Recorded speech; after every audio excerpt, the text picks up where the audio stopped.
দেখা খালি কান্না করছি। এই আন্দোলনে কত যে ছাত্র, কত মানুষের প্রাণ যে কাইরা নিছে, কোনো কিছু মানে যে কিভাবে ভাষা হারিয়ে যায়, যে কি বলবো, কিভাবে ব্যক্ত করব। কান্না করি সব সময় দেখে দেখে। কত অল্প বয়সের ছাত্র, কারো পা নাই, কারো হাত নাই, কত মার সন্তান, কত বোনের ভাই, কত বাবা সন্তান হারা, মানে বলার কোনো ভাষা নাই।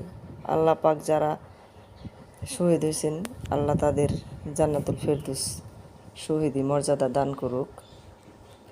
আবার দেশে এখনও হত্যাকাণ্ড থামেই নেই। এই যে দেখলাম তোফাজ্জল মানসিক সমস্যা, ভারসাম্যহীন একটা ছেলে। আরে আসল চোর তোরা মারস না, আর যারা পাগল তাদের তোরা মারস। তোরা তো বড় চোর রে, তগো এখন পর্যন্ত রাখছে কেরা, তগো মারে না কে? আমি প্রধানমন্ত্রী হইলে কোনো তদন্তই করতাম না, ডাইরেক্ট খালি ফাঁসি দিতাম। আর চুপ থাকুন যায় না, এগুলো কি চুপ থাকার কোনো কথা?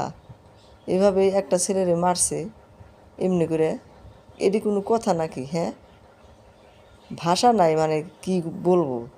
তোরা কুলাঙ্গার, তোরা ভালো না, খারাপ।